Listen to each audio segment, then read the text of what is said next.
ఎటువంటి ఆపరేషన్ లేకుండా లేటెస్ట్ టెక్నాలజీతో చిన్న ఇంజెక్షన్ తో నన్ను పూర్తి ఆరోగ్యవంతురాలను చేశారు. Elite spine and pain management centre కి వెళ్తే మీ నొప్పులకు స్వస్తి. ఎన్టీఆర్ దేవర సినిమా సెప్టెంబర్ 27న రిలీజ్ కాబోతుంది. ఫ్యాన్స్ ఆతురతగా ఈ సినిమా కోసం ఎదురుచూస్తున్నారు. భారీ బడ్జెట్ స్టార్ హీరో సినిమా కావడంతో ఎక్స్ట్రా షోలు, టికెట్ పెంపు ఉంటాయని ముందు నుంచి అందరూ భావించారు. తాజాగా దేవర మూవీ టీం ఏపీ ప్రభుత్వంను టికెట్ల రేట్ల పెంపు, ఎక్స్ట్రా షోల కోసం సంప్రదించడంతో దేవర సినిమాకు సపోర్టుగా ప్రభుత్వం నిర్ణయం తీసుకుని జీవో విడుదల చేసింది. ఏపీ ప్రభుత్వం దేవర సినిమాకు మొదటి రోజు 7 షోలు, ఆ తర్వాత 9 రోజుల పాటు 5 షోలు పర్మిషన్ ఇచ్చారు. అలాగే 2 వారాల పాటు సింగిల్ స్క్రీన్ అప్పర్ క్లాస్కి 110 రూపాయలు, లోయర్ క్లాస్కి 60 రూపాయలు, మల్టీప్లెక్స్లకు 135 రూపాయల వరకు పెంచుకోవడానికి అనుమతిచ్చారు.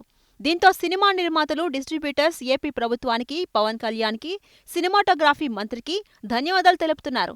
ఈ క్రమంలో ఎన్టీఆర్, కళ్యాణ్ రామ్ కూడా దేవరకు టికెట్ల రేట్లు పెంచి ఎక్స్ట్రా షోలకు పర్మిషన్ ఇచ్చినందుకు స్పెషల్ థాంక్స్ తెలిపారు.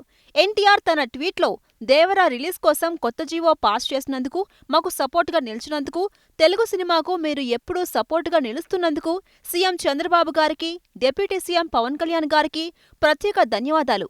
అలాగే సినిమాటోగ్రఫీ మినిస్టర్ కందుల దుర్గేష్ గారికి కూడా కృతజ్ఞతలను తెలిపారు. ఇక కళ్యాణ్ రామ్ తన ట్వీట్లో మా దేవర సినిమాకు కావాల్సిన అన్ని పర్మిషన్స్ ఇచ్చినందుకు సీఎం చంద్రబాబు గారికి, డిప్యూటీ సీఎం పవన్ కళ్యాణ్ గారికి, సినిమాటోగ్రఫీ మంత్రి కందుల దుర్గేష్ కు కృతజ్ఞతలంటూ రాసుకొచ్చారు. ఇలా హీరోలు, నిర్మాతలు దేవరకు సపోర్ట్ చేస్తున్నందుకు ఏపీ ప్రభుత్వానికి థాంక్స్ చెప్తూ ట్వీట్స్ చేస్తుండటంతో ఈ ట్వీట్స్ కాస్త వైరల్గా మారాయి.